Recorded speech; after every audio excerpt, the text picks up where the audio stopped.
Magandang umaga, Pilipinas. Narito ang latest sa lagay po ng ating panahon. Ridge ng high pressure area pa rin ang nakakaapekto sa Hilagang Luzon at dahil dyan suppressed pa rin ang mga pagulan sa malaking bahagi ng Luzon. Kasalukuyan nga base sa ating latest satellite imagery, makikita po natin na maaliwalas ang papaurin sa halos buong bansa at wala pong inaasahang malawakang pag-ulan liban po sa mga localized thunderstorms lalong-lalo dito sa Kabisayaan at Mindanao. At update naman po sa bagyo na minomonitor natin sa labas ng ating area of responsibility. Ito po si typhoon na may international name na si Sinlaku. Huling nakita yan sa ating latest na analysis. Nakita po yan sa layong 2,385 kilometers silangan ng Central Luzon at taglay pa rin ang lakas ng hangin umaabot sa 165 kilometers per hour near the center at gustiness na umaabot po sa 205 kilometers per hour. At kasalukuyan ng kanyang pagkilos ay pahilaga sa bilis na 10 kilometers per hour. Sa kasalukuyan naman, base sa ating mga pag-aanalisa at projection, nananatiling mababa po ang tsansa na pumasok pa ito sa ating area of responsibility at makaapekto sa anumang bahagi ng ating bansa. Gayunpaman, patuloy po tayong mag-antabay sa magiging updates ng pag-asa ukol sa nasabing weather disturbance. Para sa pagtayo ng ating panahon for today, bahagyang maulap hanggang sa maulap lamang ang papauri na inaasahan sa halos buong Luzon, including Metro Manila at even yung mga thunderstorms po. Sa araw na ito ay mababa din po ang tsansa ng mga thunderstorm occurrences. Pagdating naman sa temperatura sa Metro Manila, 22 to 34 ang inaasahan, 16 to 24 sa Baguio City, 24 to 34 sa Lawag, habang 22 to 37 sa Tuguegarao City, sa Tagaytay ay 21 to 32 degrees Celsius, habang sa Legazpi ay 23 to 33 degrees Celsius ang inaasahang magiging agwat na ating temperatura. So kung mapapansin natin, ilan pa rin sa lugar o malaking bahagi ng bansa ay matataas pa rin ang maximum temperatures o air temperatures na inaasahan sa araw na ito.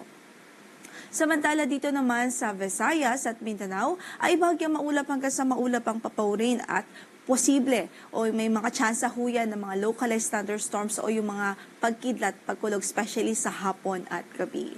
So saan man ang lakad natin sa araw na ito, wag na lamang kalimutang magdala ng payong at mga pananggalang sa mga posibilidad ng panandali ang pagbuhos ng ulan.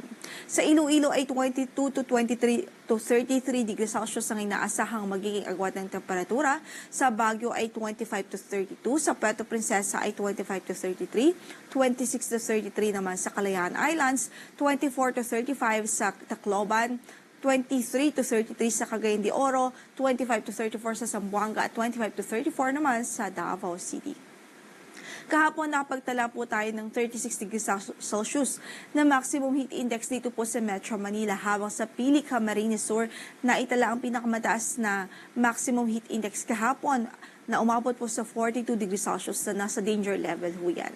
Samantala for today, sa ating forecast sa Metro Manila, pwede pong umabot hanggang sa 37 degrees Celsius ang maximum heat index dito sa Kamaynilaan, habang para sa ibang bahagi naman ng ating bansa, ang pwede pong maitalang maximum heat index ay sa Dagupan City, Pangasinan at sa Cotabato City, Maguindanao, kung saan ay pwede maipagtala ng 41 degrees Celsius na maximum heat index. Pareho po yan na nasa extreme caution level.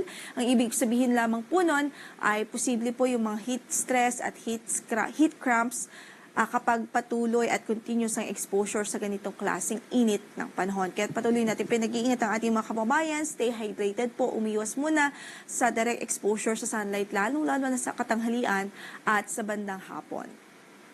Wala rin po tayong gale warning na nakataas ngayon sa anumang bahagi na ating mga baybaying dagat, Banayad hanggang sa Katamtaman ang magiging pag-alon sa Hilagang Luzon at kanlurang bahagi ng Luzon. Pero dito po sa silangang bahagi ng Southern Luzon, Visayas at Mindanao ay katamtaman naman hanggang sa maalon ng kondisyon ng karagatan.